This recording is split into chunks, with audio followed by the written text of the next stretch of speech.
Hello everyone, स्वागत है एक बार फिर से आप सभी का शिक्षा संकल्प के इस यूट्यूब प्लेटफॉर्म पर। उम्मीद करता हूं कि आप लोग बहुत ही अच्छे होंगे और बीएड एंट्रेंस एग्ज़ाम 2025 की तैयारी में मेहनत के साथ लगे होंगे।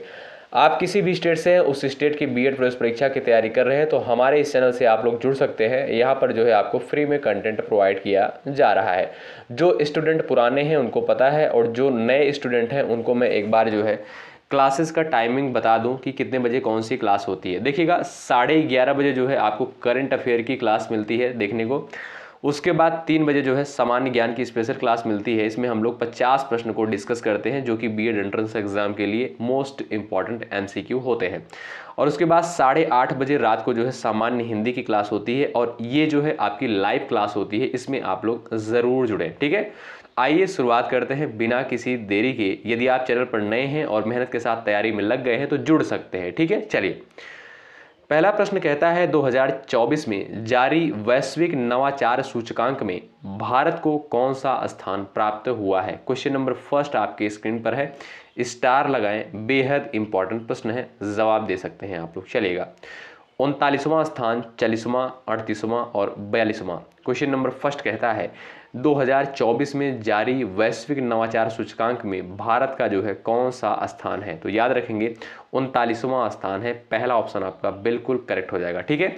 2024 में जारी वैश्विक नवाचार सूचकांक में भारत का 39वां स्थान है। याद रखेंगे, स्टार लगाइएगा, महत्वपूर्ण प्रश्न है। अगला प्रश्न देखें, मोतीलाल नेहरू बाल संग्रहालय जो है कहां पर स्थित है। इस प्रश्न का आप लोग आंसर कर सकते हैं, बेहद इंपॉर्टेंट क्वेश्चन है।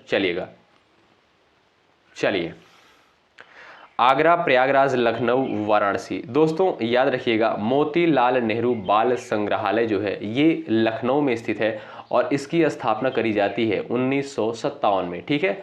तो यहाँ पर आपका ऑप्शन थर्ड बिल्कुल करेक्ट हो जाएगा। मोतीलाल नेहरू बाल संग्रहालय लखनऊ में स्थित है। इसकी स्थापना 1957 में करी जाती है।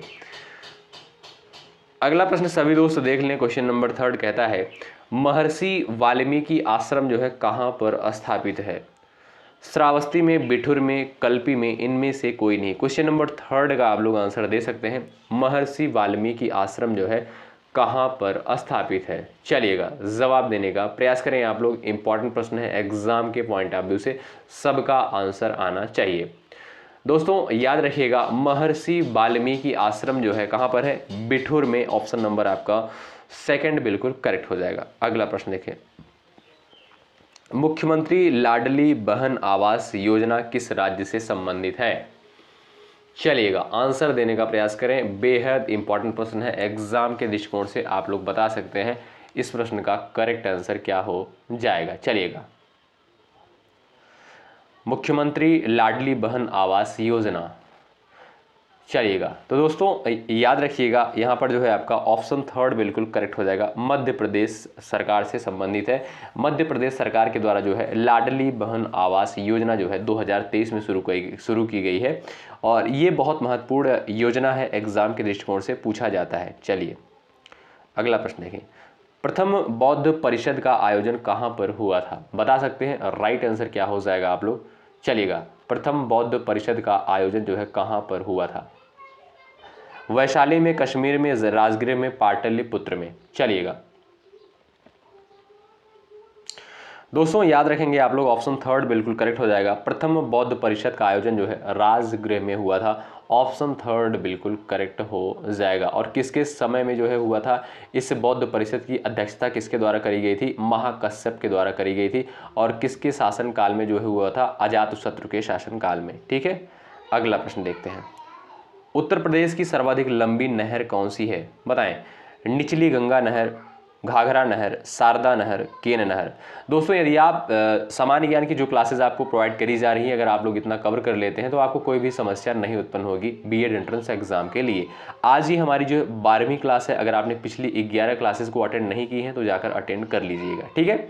तो उत्तर प्रदेश की सर्वाधिक लंबी नहर की अगर हम बात करें तो वो है आपकी शारदा नहर। ऑप्शन थर्ड बिल्कुल आपका करेक्ट आंसर हो जाएगा। ये एग्जाम के पॉइंट ऑफ व्यू से महत्वपूर्ण प्रश्न है, याद रखें, एग्जाम के लिए इंपॉर्टेंट है। चलिएगा आगे बढ़ते हैं और अगला प्रश्न आपकी स्क्रीन पर लग चुका है। भारत के संविधान में उद्देशिका का विचार कहां से लिया गया है। इटली के संविधान से, कनाडा के संविधान से, फ्रांस के संविधान से, यूएसए के संविधान से? जवाब देने का प्रयास करें। उद्देशिका का विचार जो है कहां से लिया गया है? देखते हैं किसका किसका आंसर आता है। चलिएगा भाई दोस्तों, याद रखिएगा उद्देशिका का विचार जो है, अगर हम उद्देशिका के विचार की बात करें तो ये जो है यूएसए यानी अमेरिका के संविधान से लिया गया है, जबकि उद्देशिका की भाषा जो है वो जो है ऑस्ट्रेलिया के संविधान से ली गई है। कन्फ्यूजन जो है होता है क्वेश्चन में, तो याद रखिएगा आप लोग। अगर आपसे उद्देशिका का विचार यानी जिसे हम प्रस्तावना कहते हैं, ठीक है, तो उद्देशिका का विचार जो है आपका अमेरिका के संविधान यानी यूएसए के संविधान से लिया गया है। और अगर हम बात करें उद्देशिका में जो शब्द है उनका जो है संकलन यानी उनकी जो है भाषा कहाँ से ली गई है, प्रस्तावना की भाषा कहाँ से ली गई है, तो ये आपका हो जाएगा ऑस्ट्रेलिया के संविधान से। आगे बढ़ते हैं और अगला प्रश्न देखें। दक्षिण भारत की सबसे ऊंची चोटी कौन सी है? जवाब देने का प्रयास करें। अनाईमुडी, अमरकंटक, महेंद्रगिरी, इनमें से कोई नहीं, बताएं। दक्षिण भारत की सबसे ऊंची चोटी जो है कौन सी है? चलिएगा, तो दक्षिण भारत की जो सबसे ऊंची चोटी है दोस्तों अनाईमुडी है। पहला ऑप्शन आपका बिल्कुल करेक्ट होगा। और ये जो है आपका इंपॉर्टेंट क्वेश्चन है। अगर इसकी ऊंचाई की बात करें तो 2695 मीटर है, ठीक है, 2695 मीटर। और ये कहाँ पर स्थित है? केरल में स्थित है, ठीक है। चलिए आगे बढ़ते हैं और अगला प्रश्न देखिए। वन्य जीव सप्ताह जो है कब मनाया जाता है? बताएं, वन्य जीव सप्ताह जो है कब मनाया जाता है? जवाब देने का आप लोग प्रयास कर सकते हैं। इस प्रश्न का करेक्ट आंसर क्या हो जाएगा? चलिएगा दोस्तों, याद रखें 2 से 8 अक्टूबर जो है वन्य जीव सप्ताह के रूप में मनाया जाता है। ऑप्शन सेकंड आपका बिल्कुल करेक्ट हो जाएगा, ठीक है। अच्छा दोस्तों, एक प्रश्न और पूछता है कि विश्व वन्य जीव दिवस कब मनाया जाता है? तो 3 मार्च को जो है विश्व वन्य जीव दिवस के रूप में मनाया जाता है। आगे बढ़ते हैं और अगला प्रश्न है, खाना बनाते समय निम्नलिखित में से कौन सा विटामिन अत्यधिक तप के कारण आसानी से नष्ट हो जाता है? बताएं, कौन सा विटामिन जो है अत्यधिक तप के कारण नष्ट हो जाता है खाना बनाते समय? तो दोस्तों आपका राइट आंसर हो जाएगा विटामिन सी। ऑप्शन नंबर यहाँ पर थर्ड बिल्कुल राइट हो जाएगा। आगे बढ़ते हैं, अगला प्रश्न देखें। मनुष्य में लाल रुधिराणु का जीवन काल कितना होता है? बताएं। चलिएगा, आप लोग जवाब दे सकते हैं। करेक्ट आंसर क्या हो जाएगा? लाल रक्त कणिकाओं का जो है जीवन काल कितना होता है? तो दोस्तों याद रखेंगे 120 दिन। ऑप्शन थर्ड बिल्कुल यहाँ पर करेक्ट हो जाएगा। अच्छा, लाल रक्त कणिकाएं होती क्या है, थोड़ा सा इनके विषय में आप लोग जान लें, तब याद रहेगा ये क्वेश्चन आपको, ठीक है। जैसे लाल रक्त कणिकाएं जो है श्वसन अंगों से ऑक्सीजन लेकर सारे शरीर में जो है पहुंचाने का कार्य करती हैं। इसका जीवन काल होता है आपका 120 दिन, ठीक है। और इसके बाद जो है प्लीहा में इनका विनाश हो जाता है। आगे बढ़ते हैं, अगला प्रश्न देखिए। प्रसिद्ध ठुमरी गायिका गिरिजा देवी का जन्म जो है किस शहर में हुआ था? चलिएगा, प्रसिद्ध ठुमरी गायिका गिरिजा देवी का जो है जन्म किस शहर में हुआ था? बता सकते हैं आप लोग। चलिएगा, तो राइट आंसर हो जाएगा वाराणसी में। पहला ऑप्शन आपका बिल्कुल करेक्ट हो जाएगा। और ये किस घराने से संबंधित है? तो संगीत के जो है बनारस घराने से संबंधित है, ठीक है। चलिए आगे बढ़ते हैं। और इनका देहांत जो है 2017 में हो चुका है। और यहाँ पर अगला प्रश्न है, रजत सिक्के जारी करने वाला प्रथम गुप्त शासक कौन था? आंसर देने का आप लोग प्रयास कर सकते हैं। रजत सिक्के जारी करने वाला प्रथम गुप्त शासक कौन था? क्वेश्चन नंबर 13 है, महत्वपूर्ण है एग्जाम के दृष्टिकोण से। चलिएगा,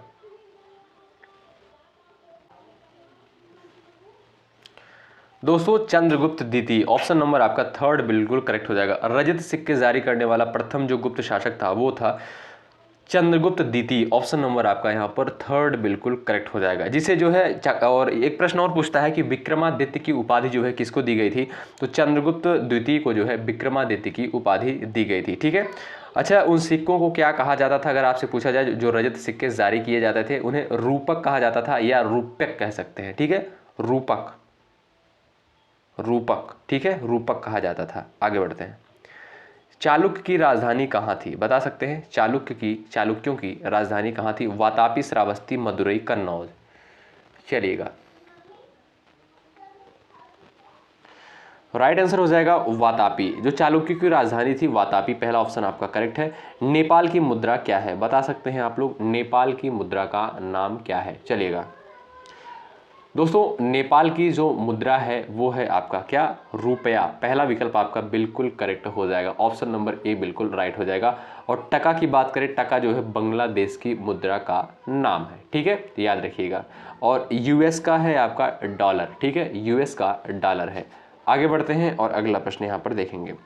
काजीरंगा नेशनल पार्क जो है कहाँ पर स्थित है?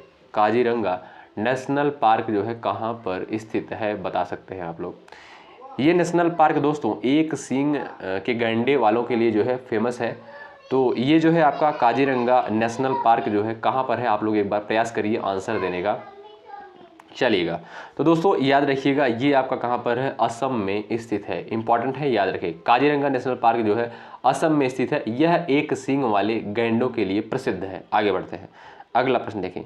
भारत के संविधान में शामिल राज्य नीति के निर्देशक सिद्धांतों की अवधारणा किस देश के संविधान से ली गई है? और महत्वपूर्ण क्वेश्चन है, जवाब दे सकते हैं आप लोग। चलिएगा,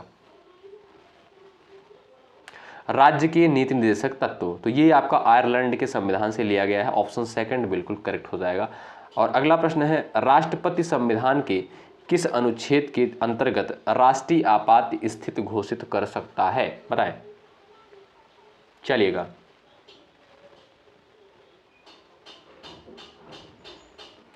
राइट आंसर हो जाएगा 352, अनुच्छेद 352 के तहत जो है राष्ट्रपति जो है राष्ट्रीय आपात स्थिति घोषित कर सकता है, अनुच्छेद 352 के तहत। मांग पैदा करने के लिए जरूरत है उत्पादन की, दाम की, आय की, आयात की, बताएं। करेक्ट आंसर क्या होगा, आप लोग बता सकते हैं। इस प्रश्न का राइट आंसर क्या हो जाएगा? चलिएगा, मांग पैदा करने के लिए क्या जरूरी है? चलिएगा दोस्तों, मांग पैदा करने के लिए सबसे जो जरूरी है वो है आय, यानी इनकम। ऑप्शन नंबर आपका थर्ड करेक्ट हो जाएगा। और अगला प्रश्न है, दाद की बीमारी निम्नलिखित में से किस प्रकार की होती है? बैक्टीरियल, प्रोटोजोआ, वायरल, फंगल, बता सकते हैं। चलिएगा,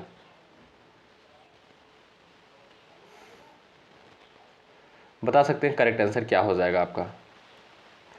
इस प्रश्न का जो राइट आंसर हो जाएगा फंगल, ऑप्शन नंबर आपका 4 बिल्कुल करेक्ट हो जाएगा, ठीक है। अच्छा, फंगल यानी कौन से कवक के कारण जो है ये बीमारी होती है, जो दाद की बीमारी होती है? तो इसमें जो है जो उत्तरदायी कवक होते हैं वो दो प्रकार के होते हैं, उनको क्या कहा जाता है? एक होता है ट्राइकोफाइटॉन और एक होता है आपका माइक्रोस्पोरम, ठीक है। अगला प्रश्न देखिए, किस नदी को बांग्लादेश में पद्मा के नाम से जानते हैं, बताएं। राइट आंसर दीजिएगा, इंपॉर्टेंट है। और किस नदी को बांग्लादेश में पद्मा के नाम से जानते हैं? चलिएगा, तो बांग्लादेश में दोस्तों आपका राइट आंसर हो जाएगा, बांग्लादेश में पद्मा के नाम से किस नदी को जाना जाता है? झेलम, गंगा, ब्रह्मपुत्र, सिंधु। तो गंगा को जो है बांग्लादेश में पद्मा के नाम से जानते हैं, ऑप्शन सेकंड करेक्ट हो जाएगा। अगला प्रश्न देखें, झीलों के अध्ययन को क्या कहते हैं, बताएं। झीलों के अध्ययन को क्या कहा जाता है? आप लोग आंसर दे सकते हैं, लिम्नोलॉजी, पोटोमेलॉजी, टोपोलॉजी, हाइड्रोलॉजी। दोस्तों झीलों के अध्ययन को जो है क्या कहते हैं? लिम्नोलॉजी कहते हैं। ऑप्शन आपका पहला बिल्कुल करेक्ट हो जाएगा, ठीक है, लिम्नोलॉजी जो है कहा जाता है। आगे बढ़ते हैं और अगला प्रश्न यहाँ पर हम लोग देखेंगे, ठीक है। किस सिख गुरु ने स्वयं को सच्चा बादशाह कहा था? चलिएगा, किस सिख गुरु ने जो है अपने आप को सच्चा बादशाह कहा था? तो गुरु अर्जुन देव के द्वारा, ठीक है, गुरु अर्जुन देव। ऑप्शन यहाँ पर 4 बिल्कुल करेक्ट होगा। अगला प्रश्न देखिए, भगवत गीता का अंग्रेजी में अनुवाद करने वाला पहला यूरोपियन कौन था, बताएं। भगवत गीता का अंग्रेजी में अनुवाद करने वाला पहला यूरोपियन कौन था? चलिएगा, तो चार्ल्स विल्किंस, याद रखेंगे, चार्ल्स विल्किंस जो था भगवत गीता का पहली बार जो है अंग्रेजी में अनुवाद करने वाला व्यक्ति था। अगला प्रश्न देखें, ब्रिटिश शासन के दौरान तत्कालीन मद्रास प्रेसिडेंसी में रैयतवाड़ी प्रणाली की शुरुआत करने वाला कौन था, बता सकते हैं। Lord William Bentinck, Thomas Munro, John Lawrence, इनमें से कोई नहीं, बताइएगा। ब्रिटिश शासन के दौरान तत्कालीन मद्रास प्रेसिडेंसी में रैयतवाड़ी प्रणाली जो है किसके द्वारा शुरू की गई थी? थॉमस मुनरो के द्वारा शुरू की गई थी। ऑप्शन सेकंड यहाँ पर बिल्कुल करेक्ट होगा। अगला प्रश्न देखें, प्रतिवर्ष विश्व पर्यटन दिवस कब मनाया जाता है? बताइएगा, विश्व पर्यटन दिवस जो है प्रतिवर्ष कब मनाया जाता है? क्वेश्चन नंबर 26 का सबका आंसर आना चाहिए इस प्रश्न के लिए। देखते हैं कौन कौन लोग यहाँ पर बिल्कुल राइट जवाब करते हैं। 2 मई को, 27 सितंबर को, 24 अक्टूबर को, 21 अगस्त को। चलिएगा जवाब देने का प्रयास करें। इस प्रश्न का करेक्ट आंसर आपका क्या हो जाएगा? चलिएगा दोस्तों याद रखिएगा, प्रतिवर्ष विश्व पर्यटन दिवस जो है 27 सितंबर को मनाया जाता है, ठीक है। और इसकी शुरुआत कब से हुई है? 1980 से, ठीक है। चलिए आगे बढ़ते हैं और अगला यानी ऑप्शन सेकंड आपका इसका करेक्ट हो जाएगा। अगला प्रश्न देखिए, सुराहाताल पक्षी विहार कहाँ पर स्थित है? बताएं, सुराहाताल पक्षी विहार जो है कहाँ पर स्थित है? चलिएगा दोस्तों, सुराहाताल पक्षी विहार जो है ये आपका कहाँ पर स्थित है? ये आपका बलिया में स्थित है। पहला ऑप्शन आपका बिल्कुल राइट हो जाएगा। आगे बढ़ते हैं। माउंट एवरेस्ट अगर आपसे पूछा जाए कि कहाँ पर स्थित है? पाकिस्तान, भारत, नेपाल, तिब्बत। बता सकते हैं करेक्ट आंसर क्या हो जाएगा? राइट आंसर क्या हो जाएगा? माउंट एवरेस्ट जो है कहाँ पर स्थित है? चलेगा, तो ये है कहाँ पर? नेपाल में। ऑप्शन नंबर आपका यहाँ पर थर्ड बिल्कुल राइट हो जाएगा। थर्ड ऑप्शन आपका बिल्कुल करेक्ट हो जाएगा, ठीक है। आगे बढ़ते हैं और अगला प्रश्न देखिएगा, जैन साहित्य को क्या कहते हैं? त्रिपिटक, वेद, आर्य सूत्र, आगम। तो त्रिपिटक जो है बौद्ध साहित्य को कहते हैं और आगम जो है किसे कहते हैं? जैन साहित्य को कहते हैं। आगे बढ़ते हैं, अगला प्रश्न देखिए, भारत के संविधान में सम्मिलित समवर्ती सूची किस देश की देन है? समवर्ती सूची जो है कहाँ से ली गई है, किस देश की देन है? आप लोग इसका आंसर दे सकते हैं अगर आपको पता हो। चलिएगा, भारत के संविधान में सम्मिलित समवर्ती सूची किस देश की देन है? बताइएगा।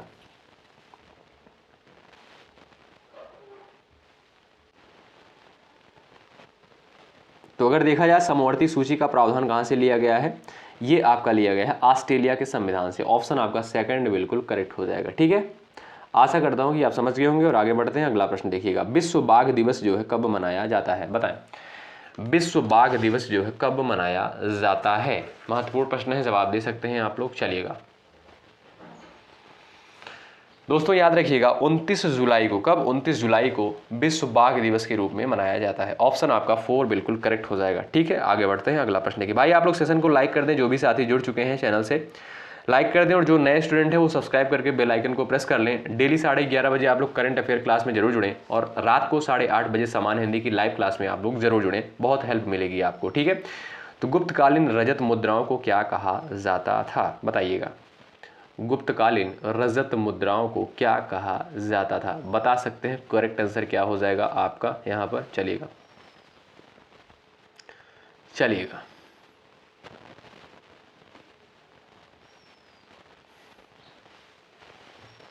तो करेक्ट आंसर आपका हो जाएगा रूपक। ऑप्शन नंबर आपका थर्ड बिल्कुल राइट हो जाएगा। अगला प्रश्न देखिए, नेताजी सुभाष चंद्र बोस राष्ट्रीय खेल संस्थान कहाँ पर स्थित है? बताएं, करेक्ट आंसर क्या होगा इस प्रश्न का? इसका भी जवाब दे दीजिएगा। नेताजी सुभाष राष्ट्रीय क्रीड़ा संस्थान जो है कहाँ पर स्थित है? तो ये आपका है पटियाला में। ऑप्शन नंबर थर्ड बिल्कुल राइट हो जाएगा। पटियाला कहाँ पर है? पंजाब में। अगला प्रश्न देखें, भारतीय संविधान के किस भाग में भारत को एक कल्याणकारी राज्य के रूप में स्थापित करने की बात कही गई है? चलिएगा, राइट आंसर क्या हो जाएगा आप लोग बता सकते हैं? भारतीय संविधान के जो है भाग 4 में राज्य के नीति निर्देशक सिद्धांत, तो यहाँ पर जो है आपका क्या हो जाएगा? राइट आंसर हो जाएगा ऑप्शन नंबर थर्ड। और ये किस में है? भाग 4 में है, ठीक है। तो भारतीय संविधान के किस भाग में भारत को एक कल्याणकारी राज्य के रूप में स्थापित किया गया है? भाग 4 में। और भाग 4 किससे संबंधित है? राज्य के नीति निर्देशक सिद्धांत से संबंधित है, ठीक है। अच्छा, अगर हम बात करें राज्य के नीति निर्देशक सिद्धांत जो है कितने अनुच्छेद के मध्य है, तो यहाँ पर हो जाएगा आपका 36 से 51 के मध्य, ठीक है, भाग 4 में और अनुच्छेद 36 से 51 में। अगला प्रश्न देखें, निम्नलिखित में से कौन भारत के राष्ट्रपति द्वारा नियुक्त नहीं किया जा सकता है? बताएं। चलिएगा, राइट आंसर हो जाएगा आपका भारत के उपराष्ट्रपति को, ठीक है। भारत के उपराष्ट्रपति को राष्ट्रपति जो है नियुक्ति नहीं करता है, तो ऑप्शन आपका पहला बिल्कुल राइट हो जाएगा। उत्तर प्रदेश में संतरे की पैदावार वाला प्रमुख जिला निम्नलिखित में से कौन सा है? चलिएगा, उत्तर प्रदेश में संतरे की पैदावार वाला प्रमुख जिला जो है कौन सा है? आंसर आप लोग दे सकते हैं इस प्रश्न का। चलिएगा, आगरा, मथुरा, सहारनपुर, कानपुर, देहात। तो राइट आंसर हो जाएगा आपका सहारनपुर, ऑप्शन नंबर 3 बिल्कुल करेक्ट हो जाएगा इस प्रश्न का। ठीक है, चलिएगा आगे बढ़ते हैं और अगला प्रश्न देखेंगे। निम्नलिखित में से कौन सी बीमारी जो है प्रोटोजोआ के कारण होती है? कौन सी बीमारी जो है प्रोटोजोआ के कारण होती है? चलिए दोस्तों, काला यहां पर कह सकते हैं आप लोग, काला अजार होता है, काला नहीं काला होता है, काला अजार जिसे ब्लैक फीवर के नाम से जानते हैं। ठीक है, ब्लैक फीवर के नाम से जानते हैं, ये प्रोटोजोआ के कारण बीमारी होती है। आगे बढ़ते हैं और अगला प्रश्न देखें। नागार्जुन सागर बांध किस नदी पर बना है? बताएं, नागा अर्जुन सागर बांध जो है किस नदी पर बना हुआ है? जवाब दीजिएगा। चलिएगा, कावेरी, कृष्णा, गोदावरी, सिंधु। बता सकते हैं राइट आंसर क्या हो जाएगा? चलिए दोस्तों याद रखें, कृष्णा नदी पर, ऑप्शन नंबर आपका सेकंड करेक्ट हो जाएगा।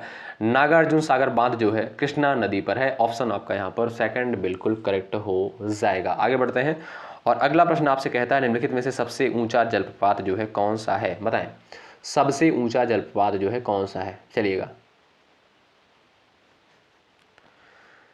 राइट आंसर क्या हो जाएगा आप लोग बताइएगा। दोस्तों अगर देखा जाए, सबसे ऊंचा जो जलप्रपात है आपका जोग जलप्रपात है, जिसे गरसोप्पा के नाम से भी जानते हैं। ठीक है, तो जोग जलप्रपात जो है सबसे ऊंचा जलप्रपात है और इसकी ऊंचाई की बात करें 253 मीटर है। ठीक है, 253 मीटर है। ठीक है, और ये कहाँ पर स्थित है? ये प्रपात जो है आपका कर्नाटक राज्य में स्थित है, कर्नाटक राज्य के शिमोगा जिले में। आगे बढ़ते हैं और अगला प्रश्न देखिएगा। निम्नलिखित में से किस भारतीय राज्य की समुद्री तटीय सीमा सबसे छोटी है? बताएं, किस भारतीय राज्य की जो है समुद्र तटीय सीमा जो है सबसे छोटी है? बता सकते हैं, गोवा, केरल, उड़ीसा, पश्चिम बंगाल। चलिएगा, करेक्ट आंसर क्या हो जाएगा आप लोग बता सकते हैं?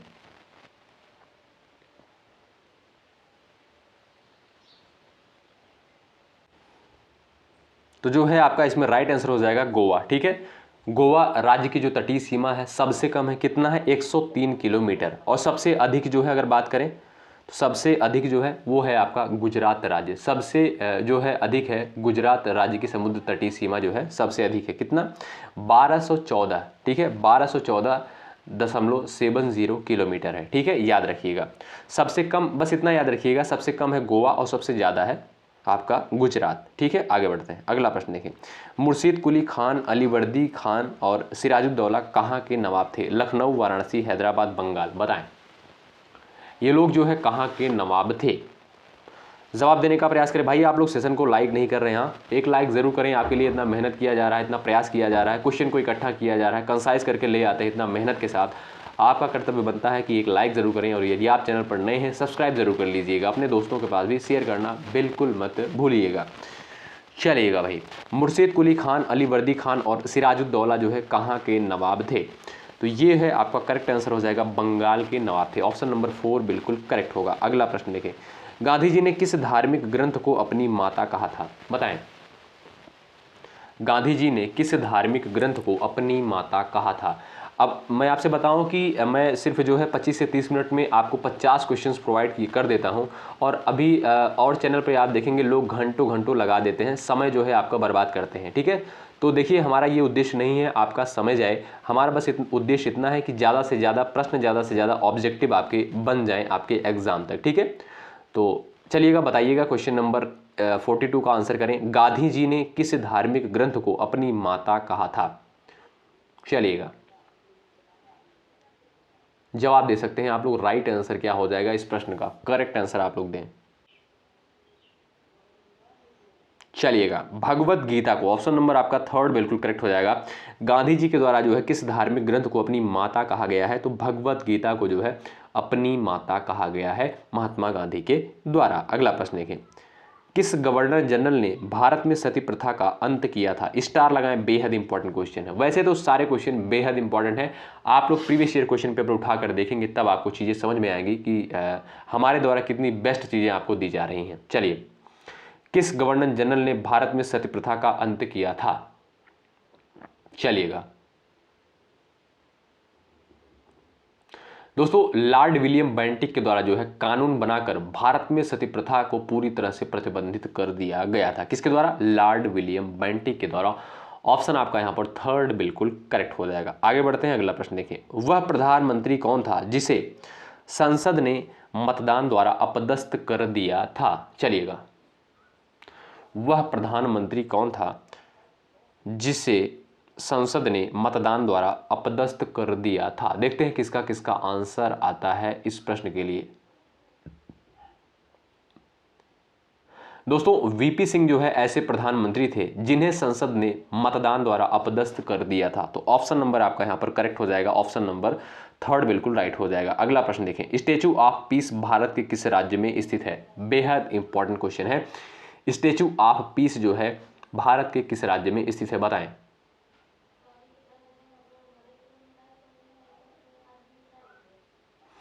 दोस्तों याद रखिएगा, स्टैचू ऑफ पीस जो है जैन आचार्य श्री विजय वल्लभ सुरेश्वर जी महाराज की प्रतिमा है। ये प्रतिमा राजस्थान के पाली में जैतपुरा में स्थापित की गई है। ठीक है, तो कहां पर है? राजस्थान में। बस इतना आप लोग याद रखिएगा, स्टैचू ऑफ पीस जो है राजस्थान में स्थित है। ऑप्शन सेकंड करेक्ट होगा। अगला प्रश्न देखें, किसने संस्कृत व्याकरण पर एक प्रसिद्ध शोध प्रबंध लिखा है? बता सकते हैं आप लोग। कौटिल्य, पाणिनि, मेगस्थनीज, अबुल फजल, बताएगा किसने संस्कृत व्याकरण पर एक प्रसिद्ध शोध प्रबंध लिखा है? बेहद इंपॉर्टेंट क्वेश्चन है एग्जाम के दृष्टिकोण से और यह पूछा जा चुका है प्रश्न।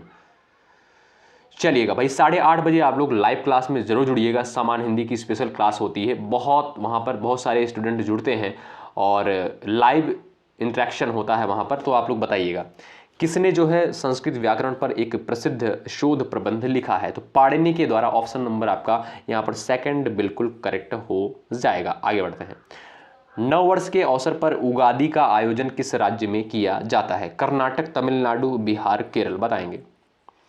नव वर्ष के अवसर पर उगादि का आयोजन जो है किस राज्य में किया जाता है? चलिएगा, आंसर आप लोग दे सकते हैं। करेक्ट आंसर क्या हो जाएगा इस प्रश्न का? चलिएगा, बहुत शानदार, ऑप्शन नंबर आपका पहला राइट हो जाएगा। कर्नाटक राज्य में जो है नव वर्ष के अवसर पर उगादि का आयोजन किया जाता है। अगला प्रश्न देखें, छऊ किस राज्य का प्रसिद्ध लोक नृत्य है? झारखंड, उत्तर प्रदेश, बिहार, उड़ीसा, बताएं। छऊ जो है किस राज्य का प्रसिद्ध लोक नृत्य है? सबका आंसर आना चाहिए। सभी दोस्त, सभी साथी, सभी हमारे प्यारे भाई बहन जवाब देने का प्रयास करें।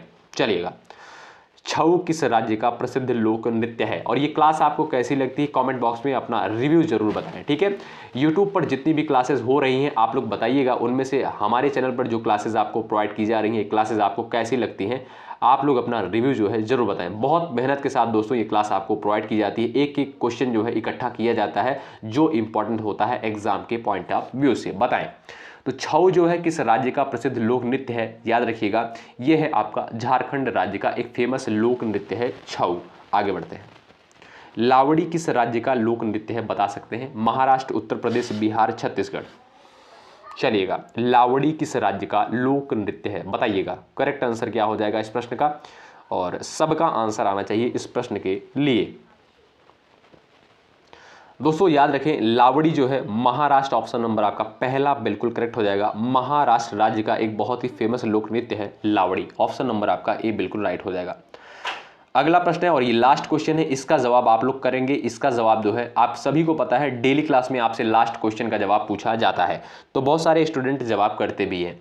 परमाणु रिएक्टर में निम्नलिखित में से एक का उपयोग ईंधन के रूप में किया जाता है? बताएं। कोयला का, यूरेनियम का, डीजल का, रेडियम का, बताएं। परमाणु रिएक्टर में जो है निम्नलिखित में से किसका उपयोग ईंधन के रूप में किया जाता है? क्वेश्चन नंबर 50 का आंसर आपका आना चाहिए। ठीक है, तो जो भी साथी जवाब करेंगे उनका जवाब कमेंट बॉक्स में पिन किया जाएगा। ठीक है, तो इसी तरीके से डेली जो है आप लोग इस क्लास में 3 बजे जरूर जुड़े। बहुत इंपॉर्टेंट क्लास होती है जीके जीएस की। अगर आप लोग पूरी क्लास को अटेंड करते हैं, जितनी क्लासेस आपको प्रोवाइड की जा रही हैं बीएड एंट्रेंस एग्जाम के लिए, आपको कोई भी दिक्कत नहीं होने वाली है। 11:30 बजे करंट अफेयर की क्लास आप लोग जरूर करें, सुबह 11:30 बजे। उसके बाद 8:30 बजे सामान्य हिंदी की क्लास में आप लोग जरूर उपस्थित हों। ठीक है, तो बहुत बहुत शुक्रिया अंत तक बने रहने के लिए। जय हिंद, जय भारत, अपना ख्याल रखें।